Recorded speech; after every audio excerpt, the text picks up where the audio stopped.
Je lancerai très certainement un live ce mercredi soir à 20h ou 20h30 pour parler des derniers chapitres de Kingdom. Donc si vous voulez participer, il vous suffit juste de rejoindre mon serveur Discord, je vous mets le lien en description. Bonjour à tous, c'est Zilford, j'espère que vous allez bien et bienvenue dans la review du chapitre 745 de Kingdom. Alors c'est vrai que je n'ai pas fait de vidéo depuis le chapitre 741, mais soyons honnêtes, il n'y avait pas grand chose à dire. Certes, les derniers chapitres ne sont pas inutiles, ils sont importants pour mettre en place les choses correctement, mais c'est vrai que nous les lecteurs on est pressés, on veut du sang, on veut des morts, on voulait tout de suite avoir un combat Kanki contre Riboku, donc on trouve que ça avance pas assez vite. Et puis il y a eu aussi les pauses, mais c'est aussi parce que nous sommes trop pressés qu'on ne deviendra probablement jamais des mangaka de génie comme Hara. Car il y a des choses très intéressantes qui sont mises en place dans ces chapitres. Déjà, j'aime beaucoup le parallélisme entre le clan Saki et Shunsuiju. L'un essaye désespérément de défendre pour faire gagner du temps à son héros Kanki, l'autre essaye désespérément d'attaquer pour sauver son héros Riboku. Ils sont parmi les fidèles les plus fidèles de chaque camp. Pour eux, ils représentent même plus que leur héros, c'est la vie de leur roi qui est en jeu. Le clan Saki surnomme Kanki le roi des ténèbres, là où Shunsuiju avait proposé à Riboku de s'asseoir sur le trône de Zao.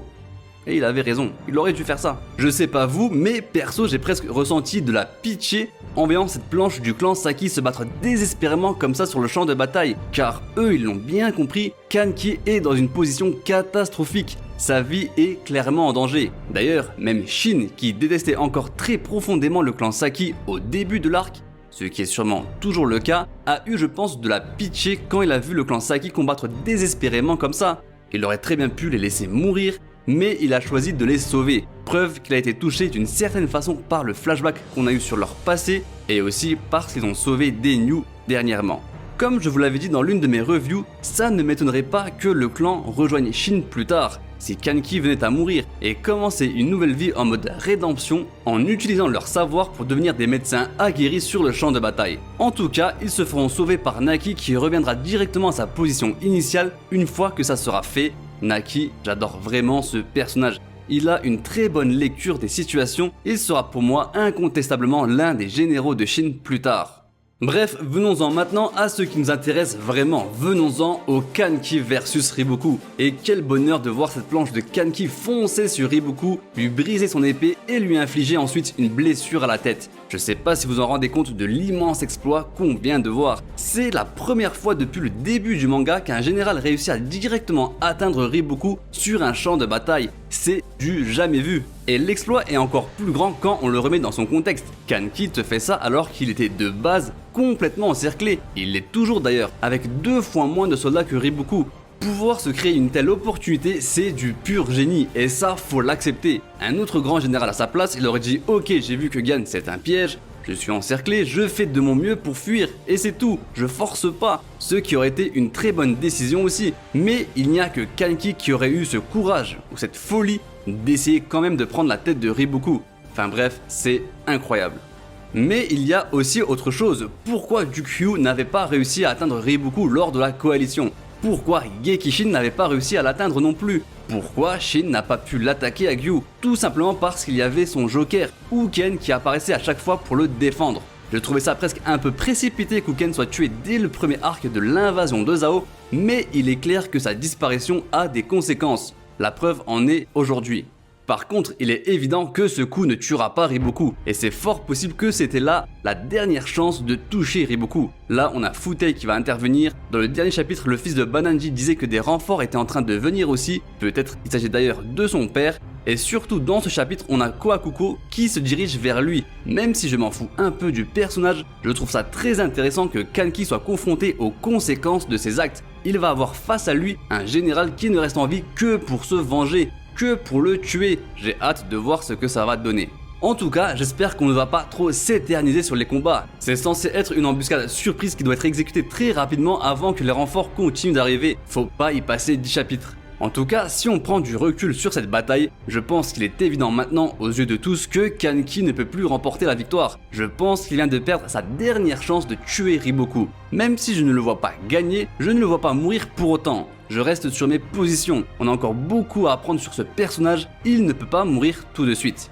J'essaye donc de réfléchir à une théorie qui pourrait lui permettre de s'enfuir, et soyons clairs, si Kanki, Shin, Muten et Kyukai réussissent à survivre, ça serait déjà une petite victoire. À E3, à E4 pardon, il va largement plus que les 140 000 soldats morts. Bref, voici ma théorie.